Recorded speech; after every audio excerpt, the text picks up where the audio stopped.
कृष्ण का उत्सव नंदोत्सव किस किस ने मनाया नंदोत्सव कल? सबने मनाया। आपके चेहरे की खुशी देख रही है। कल तो सबने कहा होगा नंद के आनंद भयो जय कन्हैया लाल। और फिर लूटा भी बहुत कुछ होगा। यहाँ से लूटा कि नहीं लूटा बता? यहाँ से लूट कर लेकर जाना। बिहारी जी की ऐसी अद्भुत अदृश्य कृपा बरसती है कि वो तुम ऐसे ऐसे झोली फैला। ये जो जब नंदोत्सव होता है तो झोली में वो डाले जाते हैं ना, कोई खिलौने हैं, कोई टॉफियाँ हैं, कुछ ना कुछ फेंका जाता है ना, और फिर माता ऐसे झोली करके कहती है हमें दे दो। तो वो ये मत समझना कि वो टॉफी बिस्किट खिलौने लेके जा रही है। वो ऐसे झोली करती है कि बिहारी जी हमारी झोली भर दो, और बिहारी जी आपकी झोली भर देते हैं। वो टॉफी के लिए नहीं लड़ रही है, वो टॉफी के लिए नहीं मचल रही कि मुझे भी मिलनी चाहिए। वो झोली फैला के कहती है बिहारी जी आपकी कृपा मुझे भी मिलनी चाहिए। इसलिए वास्तविकता में आओ, आज जो आप सबका मुक्ति का कारण बने, सबको आनंद प्रदान करे, रसिकों की ये पावनी कथा जिसे श्रीमद् भागवत महापुराण कहते हैं। और श्रीमद् भागवत महापुराण जो ऋषियों के संतों के चरणों में नैमिषारण्य क्षेत्र की पावन धरती पर शौनकादि ने सूत जी के मुख से श्रवण की है, अपने जीवन को आध्यात्मिक बनाने की प्रेरणा उनसे ली है, कृपा पाने की प्रेरणा उनसे ली है कि गोविंद की कृपा जीवन का कल्याण कैसे होगा। तो शौनकादि जी ने पूछा कि कौन सा ऐसा उपाय है, कौन सा ऐसा साधन है जिससे हमारी मुक्ति हो सकती है। हम क्या ऐसा करें कि हम मुक्त हो जाएं, इस लोक में भी जीवन सफल हो और परलोक में भी हमारा कल्याण हो, हमें भजन भक्ति भी मिले और हमें दुनिया के सारे सुख साधन भी मिले, ये दोनों चीजें मिले।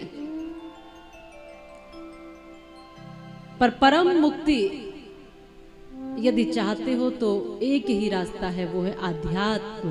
और आध्यात्म को समझना है तो फिर भगवान की कथाओं को सुनना होगा, फिर भगवान की कथाओं में प्रवेश करना होगा। और भगवान की कथा में यदि प्रवेश करना है तो फिर भगवान का प्रेमी बनना होगा। भगवान की कथा बिना प्रेमी बने मिलती नहीं है, क्योंकि भागवत जी स्वयं कहती है रसिका भुवि भावुका सुख मुखादृत द्रव संयुतम पिबत भागवतम रसमालयम मुहुरहो रसिका भुवि भावुका। इसको जो पिएगा, पान करेगा, जो ग्रहण करेगा, जो सुनेगा, वो कोई रसिक होगा। ये ऐसे ही किसी को नहीं मिलती, ये रसिकों को मिलेगी, ये प्रेमियों को मिलेगी कथा। ये ज्ञानियों को भी नहीं मिलती, ये देवताओं को भी नहीं मिलती है। जो देवता बैठे उनको भी ये कथा नहीं मिलती है। क्यों? एक बार सुखदेव जी से देवताओं ने कहा था कि हमें आप कथामृत पिला दीजिए। श्राप लग चुका था परीक्षित जी को कि 7वें दिन तक्षक नाग डसेगा। तो सुखदेव जी उनको कथा सुनाने जा रहे थे कि उनको कथामृत पिलाएंगे और मुक्त कर देंगे। देवताओं को पता लगा, उन्होंने कहा उन्हें क्यों पिलाने जा रहे हो, ये कथामृत हमें पिला दो। उनको श्राप लगा है 7वें दिन मृत्यु होगी, तो उन्हें अमृत पिला दीजिए। हम अमृत लेके आए हैं, लीजिए। हम कोई खाली हाथ थोड़ी आए, अमृत लेकर आए, ये अमृत उन्हें दे दीजिए और कथामृत हमें दे दो। बदले में कथामृत चाहते हैं। तो सुखदेव जी ने कहा देवताओं तुम अधिकारी नहीं हो, तुम कथामृत पीना चाहते हो और बदले में कुछ देकर उसकी कीमत चुकाना भी चाहते हो। भला ऐसी कौन सी चीज है जो कथा की कीमत चुका देगी? तुम सोचते हो कि पैसों से, दाम से हम कथा की कीमत चुका देंगे? संभव नहीं है। तुम कोई भी दुनिया की वस्तु ला के रख दो, एक तरफ सब साधन है और एक तरफ कथा है, तुम कथा को खरीद नहीं सकते। इसलिए आजकल एक जो प्रचलन चला है ना, जो ये सोच बनी है, ये जो लोग कहते हैं कि ये जो कथा करने वाले हैं ये तो पैसे लेते हैं। ये जो लोग कहते हैं कि ये जो कथा कर रहे हैं, बड़े बड़े चैनलों पे डिबेट का विषय बन गया है। होना तो नहीं चाहिए, इस भाव को भाव का ही विषय रहने देना चाहिए। लेकिन आजकल ऐसा हो गया है, मुझे कई बार लगता है कि सोशल मीडिया पर, चैनलों पर जो बातें आने का विषय नहीं है वो उन पर डिबेट का विषय बन जाती है। 4 संतों को खड़ा करते हैं और फिर न्यूज़ चैनलों पर किसी भी संतों को ही खड़ा करके फिर संतों के ही विषय में बोल करके तमाम छोटी बड़ी बातें करते हैं। ये अच्छा नहीं है, ये ठीक नहीं है। ये जो भाव का विषय है ना, वो भाव में ही रहना चाहिए, ये भक्तों तक रहना चाहिए। ये केवल न्यूज़ नहीं, कथा हम यहाँ से आपको सुना रहे हैं, वहाँ से वो न्यूज़ सुनाते हैं, तो कथा सुनाना और न्यूज़ सुनाना एक बात नहीं हो सकती ना। न्यूज़ आपको दुनिया की बातें बता रहा है, कथा आपको आपके भीतर की बात बता रहा है जो कोई नहीं कहेगा। कथा कहती है आपको भीतर से कैसे होना है, कथा कहती है आपको बनना कैसा है। कौन सा ऐसा न्यूज़ है जो आपको, न्यूज़ चैनल है जो कहते हैं कि आपको कैसा बनना है? कोई नहीं बोलेगा, कोई पाठशाला भी नहीं है ऐसी चीज। केवल ये पाठशाला ऐसी है, ये कथा की पाठशाला ऐसी, ये कथा भी न होंगी तो आप भटक जाओगे।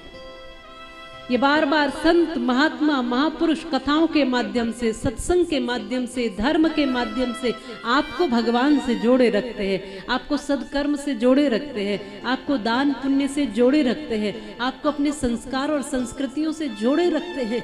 ये भी ना होगा तो सोचो दुनिया का नक्शा कैसा हो जाएगा, कैसे हो जाएंगे लोग। जिसमें भक्ति ना हो, भजन ना हो, भगवान ना हो, जिसमें धर्म ना हो, वो जीवन कैसा हो जाएगा। सब कुछ हो, बस धर्म को हटा दीजिए। धर्म को हटाते ही आप सनातनी नहीं रहे, धर्म को हटाते ही आप हिंदू नहीं रहे, धर्म को हटाते ही आप भक्त नहीं रहे। खाना, सोना, संतान पैदा करना, डरना, ये 4 चीजें होती हैं।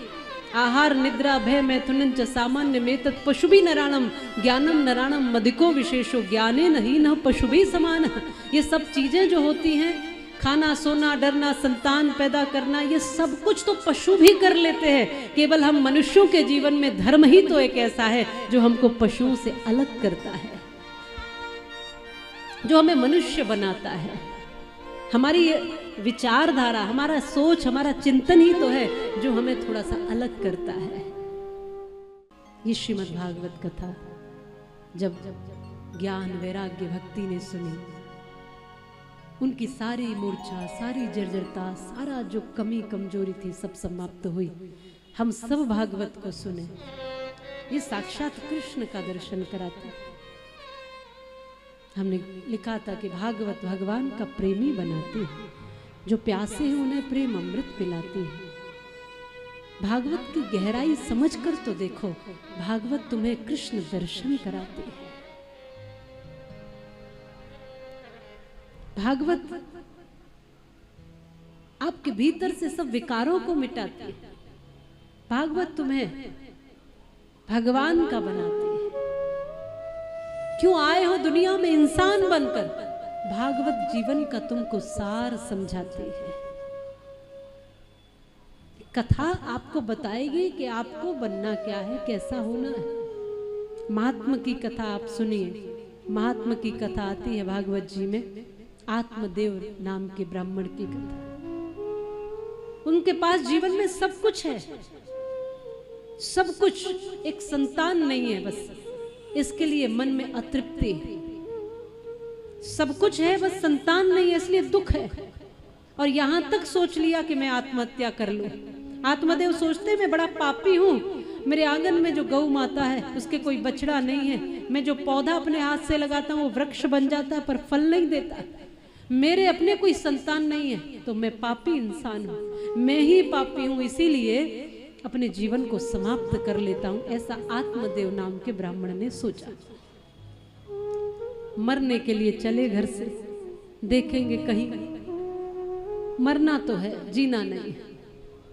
जब पहुंचे, आगे बढ़े तो एक जगह पे संत बैठे थे। संतों ने देखा उदास दुखी व्यक्ति, पूछा तुम कौन हो और कहाँ जा रहे हो? कहा मैं आत्मदेव हूं और मरने जा रहा हूं। क्यों मरना चाहते हो? कहा कि मेरे संतान नहीं है।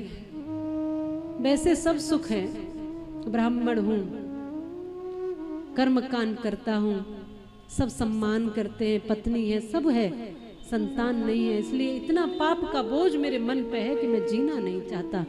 संतों ने देखा अपनी दिव्य दृष्टि से तो बताया अगले 7 जन्मों तक तुम्हें संतान का सुख मिलेगा ही नहीं। कब तक मरोगे, कितने जन्म बर्बाद करोगे, ये मिला है, इसको खुशी खुशी जियो, आनंद से जियो।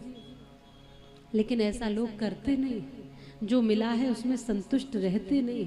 दूसरों को देखते हैं वो कौन सी गाड़ी में चल रहा है, दूसरों को देखते हैं उनका घर कैसा है, दूसरों को देखते हैं उनकी नौकरी काम व्यवसाय कैसा है, दूसरों को देखते हैं कि उनका रहना सहना कैसा है, हम भी वैसे ही रहेंगे।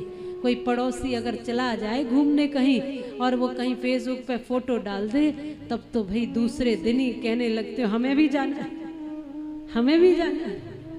देख देख के आप दूसरों को काम करना चाहते हो।